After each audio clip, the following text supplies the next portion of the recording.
Welcome to Dig It, a real estate podcast by Hubbell Realty Company.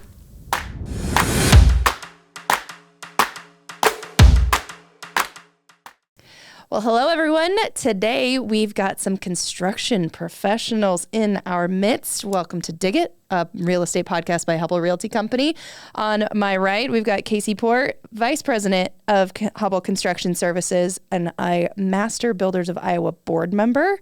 Did I knock all that out in one fell swoop? Look at me go. He's a BFD.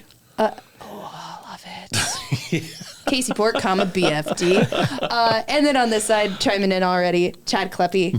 Correct? Yes. Master Builders of Iowa. Yes. President and CEO. Yes. Awesome. Until Thank you. Casey kicks me off the bus.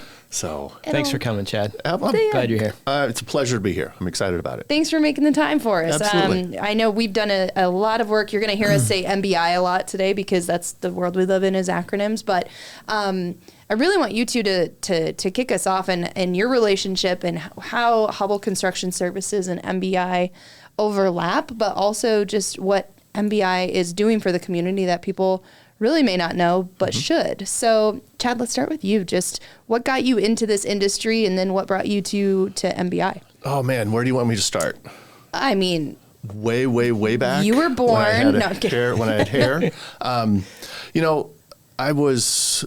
I've always been in public affairs, and I'll tell you a little story. Please. It's probably a little more than into the weeds in what you wanted to know. But no, this is a podcast. This is what it's all about. I really got my involvement in politics, and when I was up at Iowa State, and it was, this will date me a little bit, but it was the caucus of 1988. Okay. And you're thinking, wow, how was he in college in 1988, right? That's the first thing you thought. That was my thought. Yeah. You read my mind. Well, this was, I was no idea what I wanted to do in my life, and I was majoring in finance and still have yet to use that major, but it's all good. But I just got involved in the Bush campaign by happenstance. And I was living in the towers, so all you Iowa Staters know what the towers look like. Those are the big suitcase-looking things. You're in good company here. And so an opportunity, someone said, hey, there's a tailgate going on. And again, this is the days of really bad, Iowa State football. So it was a challenge to go to the tailgates. But there was an opportunity to go to a tailgate. There was a school bus out front. And I thought, well, this is like door-to-door like transportation. So I'm going to take advantage of this. So I jump in the bus, go to the tailgate, and it's in a tent. And it's it's kind of secretive. But I knew it was organized by the Bush campaign. And so when Vice President Bush was running for president in 1988, so this is the fall of 87. And so I go, oh, sure, what the heck, go into the tent. First person I met, Vice President Bush. And then Barbara Bush is there, Neil Bush is there, and it was like this crazy opportunity. And here I am just, farm kid from Cedar County, Iowa.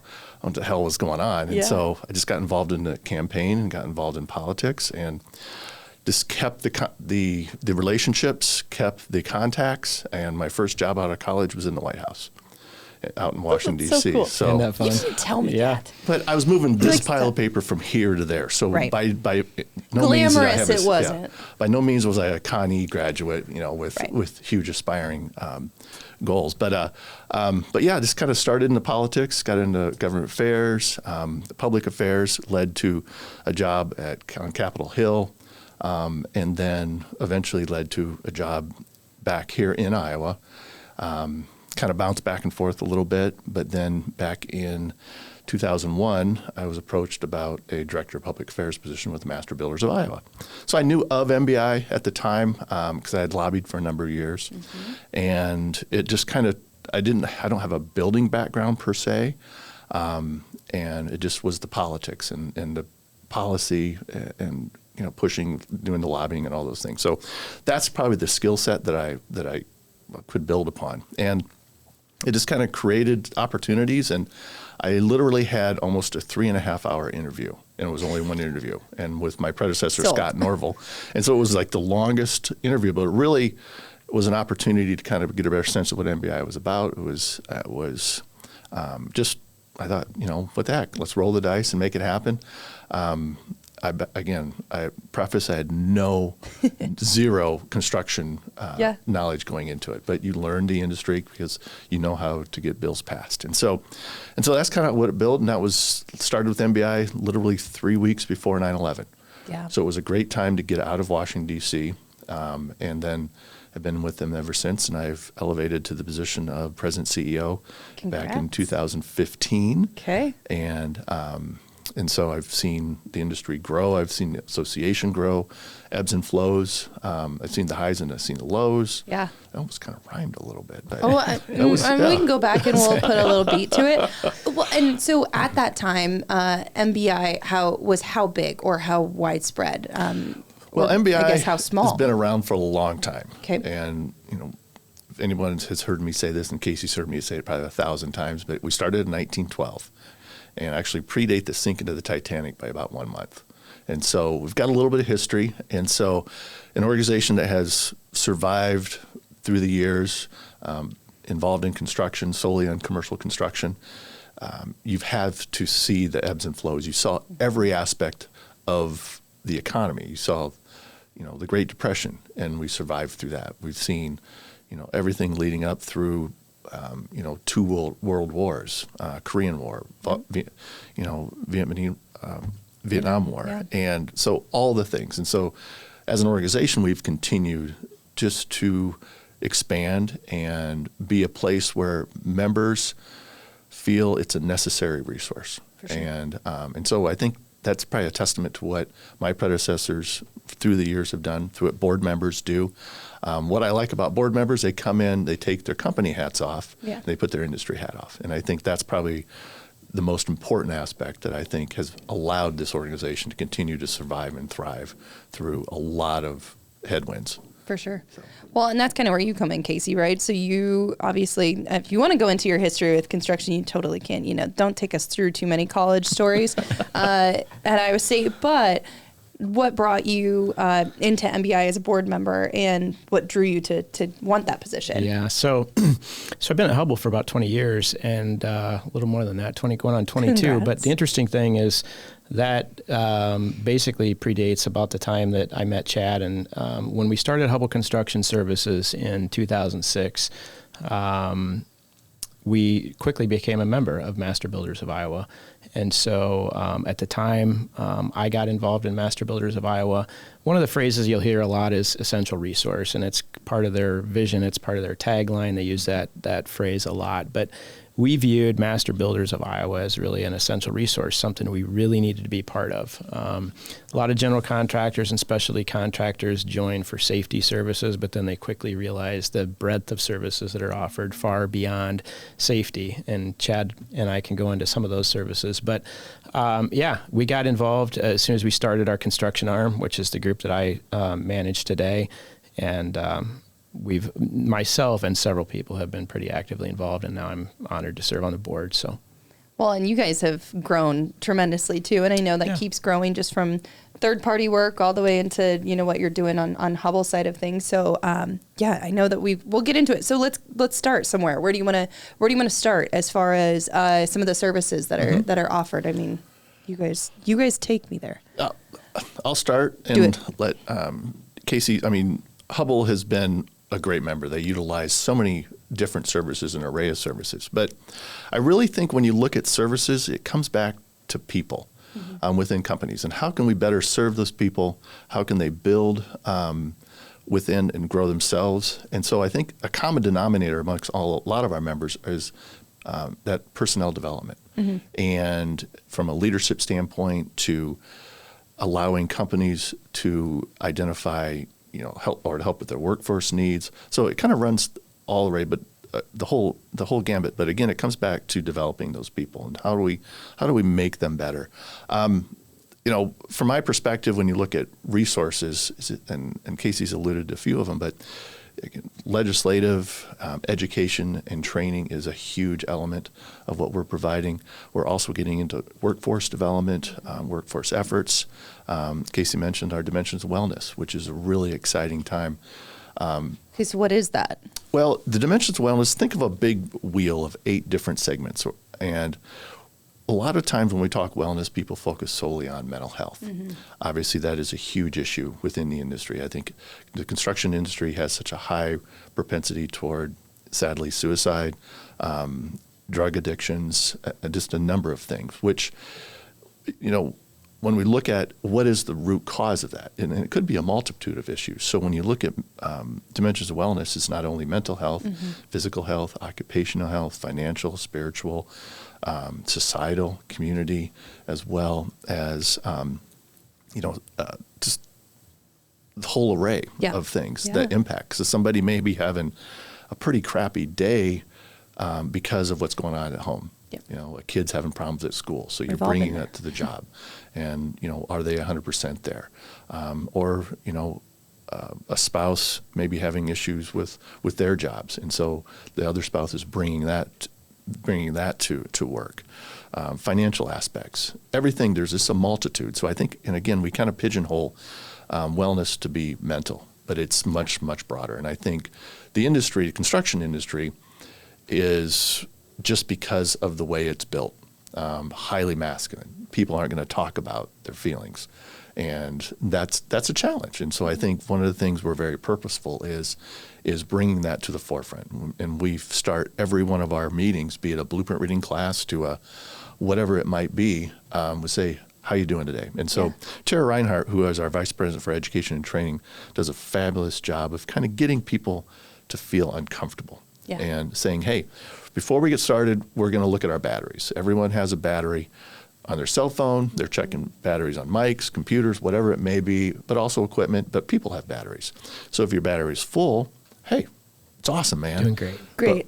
But when we're a few bars down, we're down to that 2 or 1 bars, we're like, all of a sudden we're anxious. And there's a number of things. And so we'll talk about what is causing your battery to be at 1 or 2 bars. Yeah. And so, but then how do we plug it in? How do we recharge it? And so really get a bunch of dudes talking about this, superintendents talking about their feelings. That's the last thing they want to do. Yeah, can't say that's happened. Too often when I visited the job sites. But, they're not sitting around talking about their feelings. But we got to get them there. Yep. And I think that will help the industry attract people, help the industry retain people.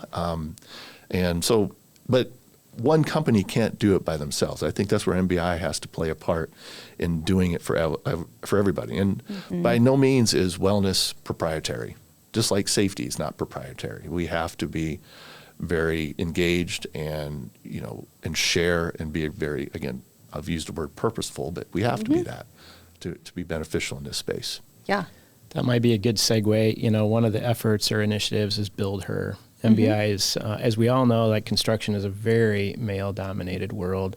MBI has taken a leadership role and stepped up and said, hey, we want to find a unique way to attract more women to the industry. And while we all think that would be a great thing, MBI is really one of the only entities that stepped up with a program, very purposeful program, trying to identify ways to get more women engaged into the industry. So talk a little bit about just some of the things that you're doing to try to drive that. So Build Her, get it? Build Her. Build Her. I get it. All right. I get it. I was mansplaining there a little bit of mansplaining for you. Please continue. I get it. Casey's right. When you look at getting more women to the industry, and it's, everyone's talking about workforce, everyone's talking about how do we get people. We often forget about that segment of the industry. 51% of the population are female. And so how do we attract more women? And Iowa's numbers are awful. I mean, we're probably in the bottom, 49th or 50th state. Really, in women. Yeah, it's less than 10% of the workforce in construction is female. And so we have to do something about it. How do we continue to evolve that? It's not going to happen overnight, but you have to start a momentum. And what I like about the Build Her initiative, and this is the first year we've done it, is it's kind of a multi-layered, in not only trying to be a place to where women can come in and look at how to grow leadership aspects, how to play to their skill sets, but also I think the next iteration for 2.0 is how do we get more men in the room? Yeah. When we talk about building teams, I mean, women, when you look at the skill sets that they'll bring to a project team, multitasking, much safer, from a cleaner environment. They'll handle more task-based. And then also just from, less confrontational. And so you bring just a smattering of those type of traits and skill sets to a project team. Yeah. You can see it's going to help the entire team perform at a much higher level and expertise. And so that's what we're really, I think, ultimately trying to achieve here is let's build these construction teams that's going to have a diverse approach, and ultimately it's going to create more successful projects, which creates happier clients, which creates more profits, which creates growth, and all that.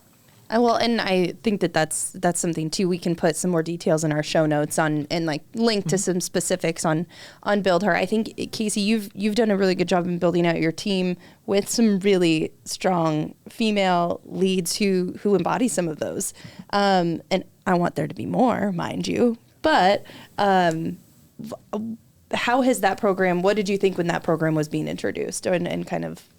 How did you tell your team about it? Yeah, I think most of us would recognize and realize we've got a long ways to go, but nobody knows how to handle it on their own. Most, whether you're a general contractor member of Master Builders or an associate member, subcontractor, that's an initiative that nobody can take on their own, right? And so I think the appreciation comes from Master Builders of Iowa just stepping up and providing that resource that we all need to drive that. We just hired our first female superintendent in the field, and I think it's awesome. So yeah, we do have some women on our team. We'd be excited to have more, and Build Her is a good program to do that. Are you guys seeing, before you go in, are you seeing more young females be interested in the trades, whether that's skilled trades or otherwise, or do you still think that there's just, again, a lot of work to be done on that front? Yes. Yeah, I think there's a lot of work to be done. I don't think it's talked about. I don't think it's talked about. I don't think it's promoted, and I don't think it's presented as an option.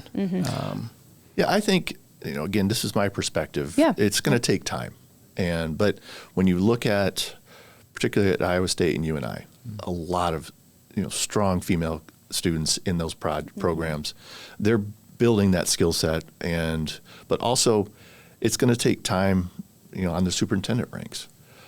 Obviously, when you look at running projects, superintendents have been doing it for years, and they have their own ways, but I think that evolution is going to take time just to get to that point to where it's less about the person, but more about what they bring to the project. Yeah. As we talk about the field, I don't want to miss the point. Master Builders of Iowa offers a lot of services, but they're really good about appealing to everyone in the industry. So one offering coming up is the project manager, project supervisor, or superintendent series, and it's geared towards that communication and relationship between the field and the office. And so whether it's field offerings or leadership offerings for the office, I think that MBI has done a great job more in recent years in terms of appealing to everyone. There's blueprint reading classes, for example, for project coordinators or people new to the industry. And so as one of the things I appreciate is just the breadth of offering, and not, I think the old school would have been, let's appeal to the project managers and the upper echelon of the firm. But there's a lot to offer, and probably even more geared towards the field when you include all the safety offerings and educational things that are available to superintendents and the field staff. Yeah, absolutely. When you look at the PM side, I mean, that's an area that I think we've been very successful in building PMs, helping them elevate their game within their company. But also now getting into the superintendent side, getting more into the field management side. There's a lot of things that I think MBI has to offer, both from safety, but also the communication aspects, technology. AI is a segment that I certainly want to maybe move right into. But when you look at all the different tools to enhance the performance of that project team at every level, I think that's what we really play to. And we have a lot of stuff. What I should have brought is like the whole catalog that I mean, we can link to it if it's digital. Oh, absolutely. We can do that. There you See, go. I'm old school. Look in the show notes. You can see it that way. But you just look at the breadth of different offerings that MBI has, because I do believe this industry is so diverse. It casts such a wide net in what it needs to be successful, and we're trying to play to that. And we wear a multitude of hats on what we're trying to achieve. But really, it gets back kind of what we talked from the onset is people. How do we continue to evolve people, grow people, help them elevate their performance and their standards, and how do we elevate culture within companies? And again, it comes back to those people. Well, and I liked something that you said too, is the fact that it when you're new in the industry, sometimes it's really hard to ask those questions and say, okay, high level superintendent, will you teach me something so rudimentary or something that you learned when you were an assistant and maybe they don't remember, but maybe they just don't have the time to teach. So I think that just having that resource there, whether it is something as simple as, communication skills from the field to the office or, vice versa, but just to be new in the industry too and have something that you can go look at and learn from is so important. There's even a project intern series that MBI has started offering for interns, summer internships. And so we've had some of our interns go and just, I think most companies do a good job talking to interns about the availability of career growth within the company, but what might be lacking is the industry. And so MBI has, again, stepped up there and put together a pretty good program for interns. Yeah, the intern, we That's had smart. the Y Professionals was a young professionals program. Just kind of taking them just to have them, drinking the MBI juice really early. And I think that's important.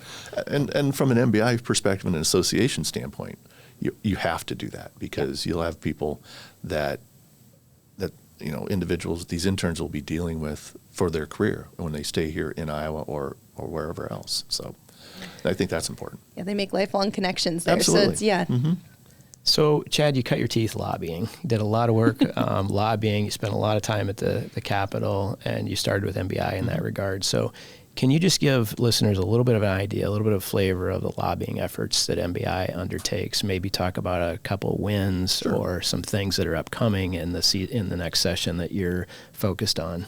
When I'm a recovering lobbyist. My name is Chad, and I'm a recovering lobbyist. Step one. Okay, it is the first big step, that first step. Did it for 22 years, and it was a great day when I turned it over to Ben Hammis to handle the lobbying efforts, but I still kind of dabble a little bit into it, but more of a backbencher. Does Ben think you're a backbencher, or does he? He'll bounce some ideas off me. He'll disregard them totally, but it's more of an affirmation of, I'm not totally off base. Right. So, but when you look at the relationships you build on the political side, and knowing that the people at the Capitol, they're probably going to have a third of them will not come back every 2 years. That's just kind of what the ratio is. So when we talk about term limits, well, not really. I think we kind of have our own term limits. They're just not going to come back for whatever reason. And so you're always getting to know people, getting to know what interests them and where they can advocate for you. Right. When I look at my history lobbying, I had to deal with split. I didn't have the trifecta where Republicans were running it all or Democrats were running it all. Right. We always had split power. So you had to find areas of commonality. And at least in the construction arena, and I always joked with my adversaries on the union side. It would be the carpenters, or they'd have their own lobbyists. And I said, you know what? 90% of the issues we agree upon. It's the 10% that keeps us gainfully employed. And when you look at it from that respect, we went through a lot of battles on project labor agreements, on prevailing wage, on employee choice of doctor, just a whole litany of battles. But really, we kind of found common ground. And those that we couldn't, we kind of knew it was kind of the proverbial sheepdog and the wolf. Remember the cartoons? They check in and they're mortal enemies, but by day they're enemies, by night they're colleagues. Yeah. And that's kind of how I look at the lobby, that, we are very passionate, and it's, we're there for a reason, but we can be respectful. Yeah. And so you have to be that way. But there's a lot of things that MBI was able to kill. I mean, one of my crowning achievements was, prevailing wage was the longest vote in Iowa history. So they left the voting machine or booth or machines open in the House literally close to 36 hours.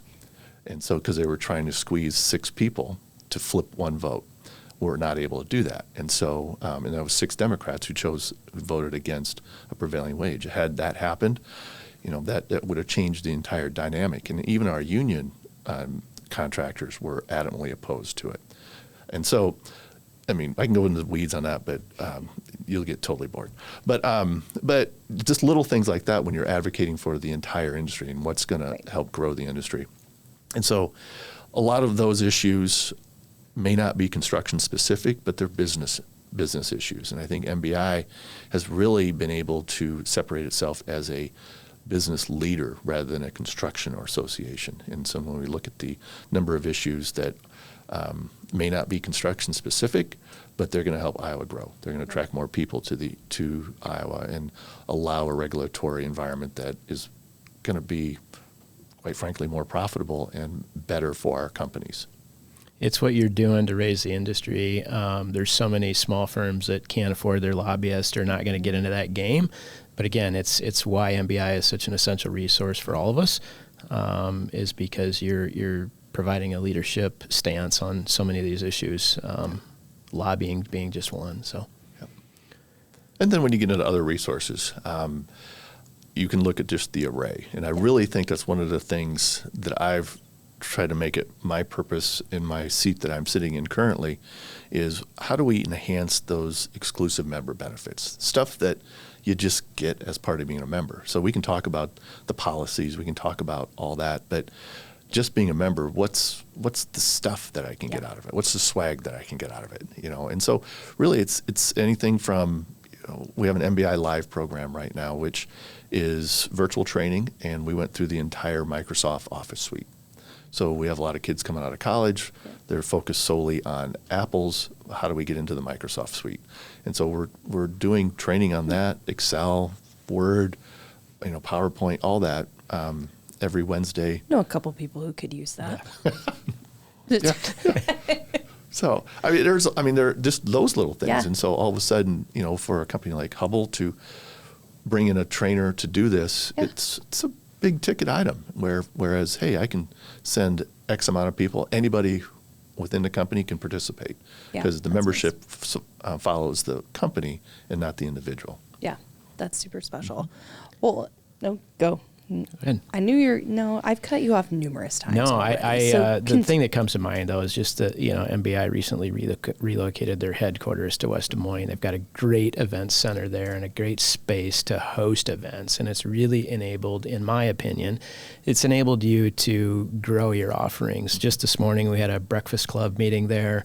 Got an educational offering on the big beautiful bill and how that impacts the industry, and things like that are relatively new. Decades ago, those weren't offerings that would generally be happening, but it's the breakfast club, the lunch club, and the variety of different things that you're doing that are just a benefit for members. Yeah. Obviously, there's classes, there's training that are for fee and paid for opportunities, but I think the number of things that you've done to enhance those benefits as part of just the general membership cost is greatly increased. Yeah.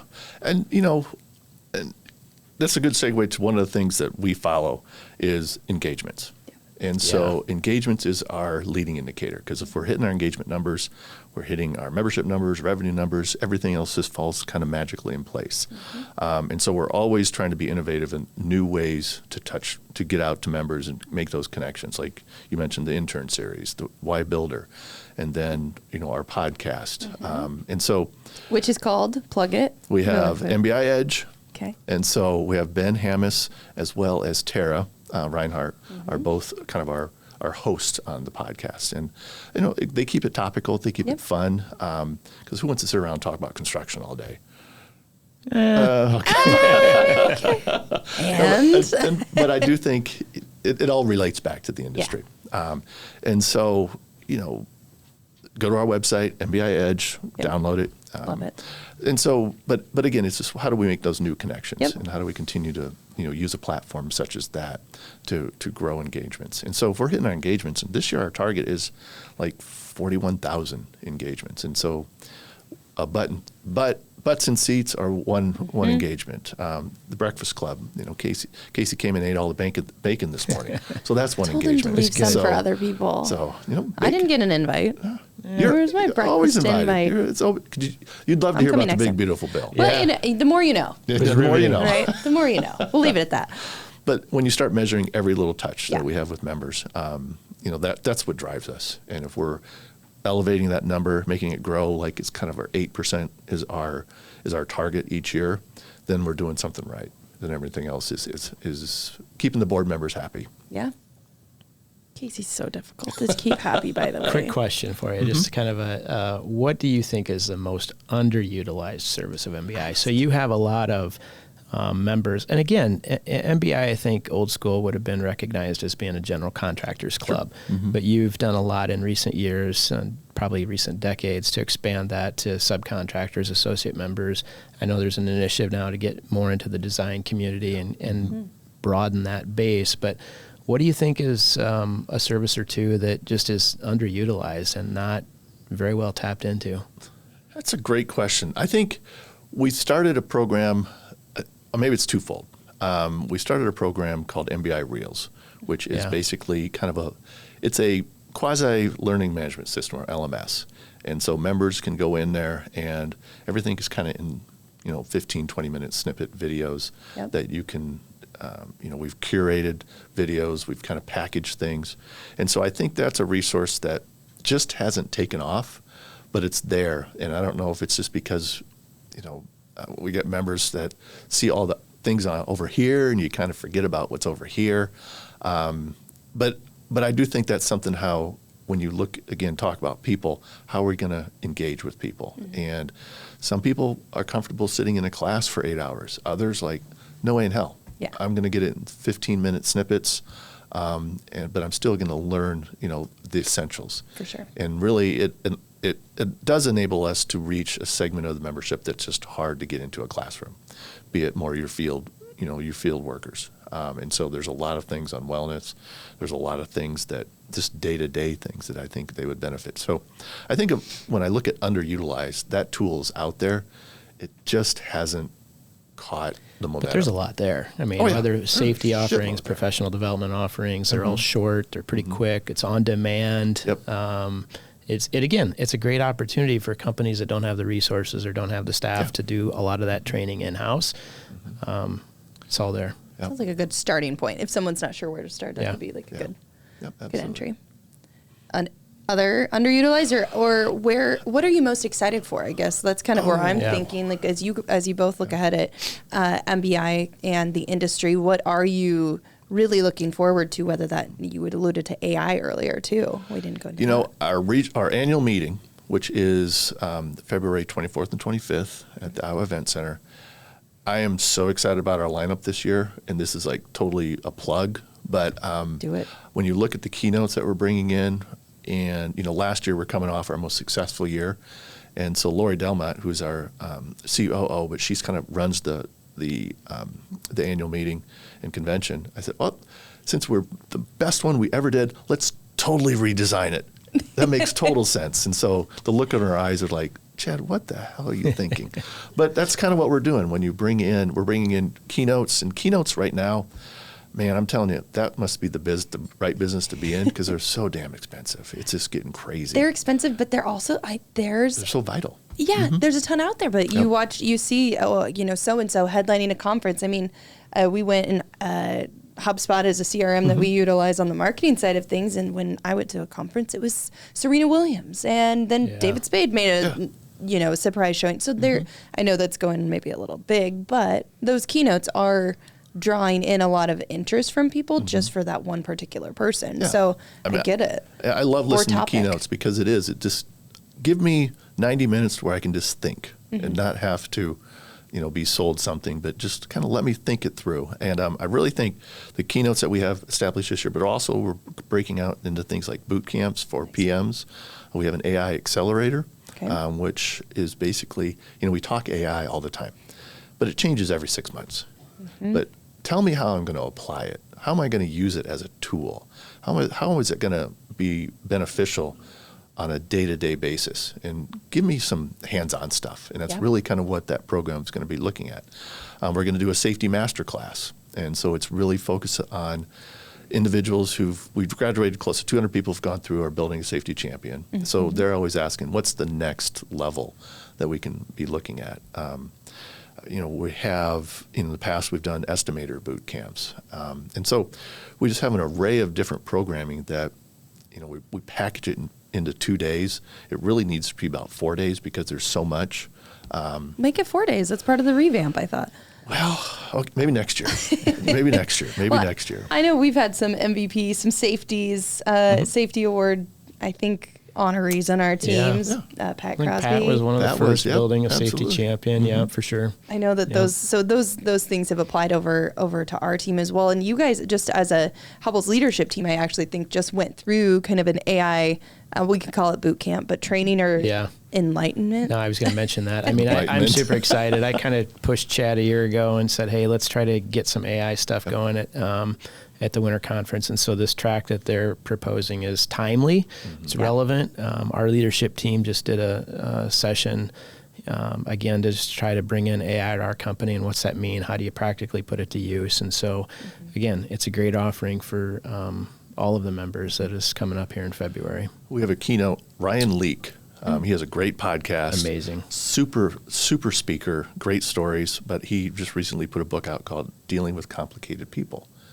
And a lot of times the most complicated person in the room is usually yourself. And so you kind of build upon that. But I'm super excited about what he's going to do. He's going to have a keynote, then a breakout session. It's going to kind of take a good portion of Tuesday afternoon, and then we go into the industry reception where we've got 1,000 people show up, and it's just going to be a great couple days. So. Zero fun, I'm sure. Zero. Yeah. All business, no pleasure. You guys are just so straightforward. It'd so be nice business. if there was alcohol or some sort of adult beverage involved Adult once beverage in a while. and maybe but some appetizers. we don't do that at MBI, do we? Stuffed mushroom caps. That's it. That's living, babe. Number That's one. totally living. Totally living. All right, I we're love tiptoeing it. on that. Chad asked if this was an R-rated or No, PG-13. no, we're good. We're tiptoeing No, we're now. good. Well, and we'll link to that podcast too in our show notes because I think it is relevant. I mean, again, AI is going to be just something that we are continuing to do, but professional growth. I'm excited to see more of the lineup for this year and what you've reformatted or what comes back and just It's gonna be great. what it looks like. I'm super excited. Yeah. Well, again, looking out at the industry as a whole, what are you most excited about for the construction industry, for just, Iowa specific, as it relates to the things that both of you do? I don't know. AI, I honestly, I think 3 to 5 years from now, I think you'll, whether you talk about, Chat GPT or things like that, but I think AI in general is just going to reshape how we do things. So we already mentioned that, but I think AI is tremendously interesting to me. Our team's dabbling in it, trying to understand it, but I think that'll definitely reshape how we do things 3 to 5 years from now for sure. Yeah. Yeah, I think, from my perspective, I agree totally. AI we're still figuring it out, and we're going to continue to grow. While. Absolutely. But I do believe when we look at some of the new initiatives, we kind of coming back to, the dimensions of wellness, I think that's something that the industry is just clamoring for. And the data just kind of slaps you in the face when you look at it. And so we have to do something. I do believe, I'm really excited about our educational programs as we continue to invest in people. I think, the market we're in right now is an interesting one to this. Some are seeing some headwinds. Some are seeing some major tailwinds. Yeah. And so trying to play to both is going to be a challenge. But I think we're really up to the task to where companies still, at the end of the day, are going to invest in their people. And to what degree remains to be seen. But, if their people aren't performing, the company's not. And so I think that's a common denominator through this whole process is investing in their people. And I want MBI to be kind of that kind of quasi, both MBI and our safety services, but being that first call and saying, hey, I need leadership development. I have superintendents, or I have foremen that are moving to superintendents. How do we do that? Or I have carpenters who are moving to a foreman.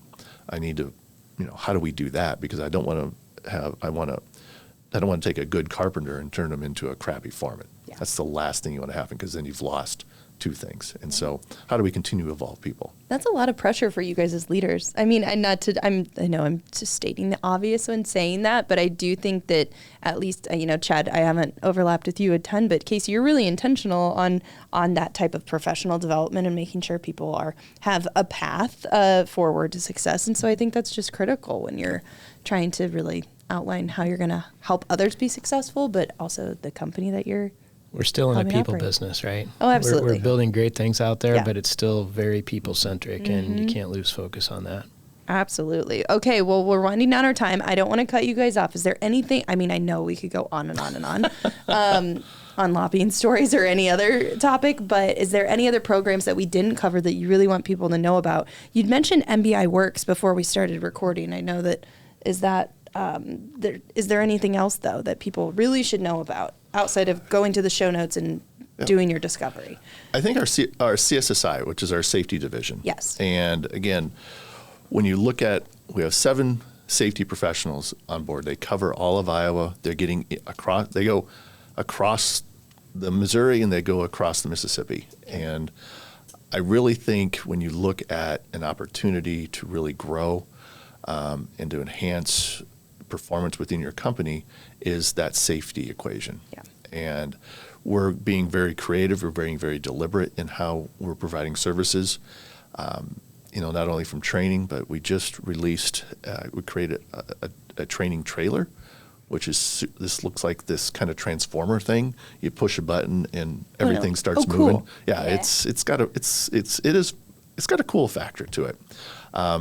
But we're able to train 6 disciplines, both awareness and competent person. And so, but we can go to the job site. So what's not happening in that instance is you're not taking people from the job site, taking them from their family, from their routine. Which is hard. Yeah, and sending them to a classroom where we're actually bringing the classroom to a job site, and it's going to be hands-on training, which particularly on the field side, they're not wired to sit and look at in death by PowerPoint. Oh, we know. Yeah, they're not wired for that.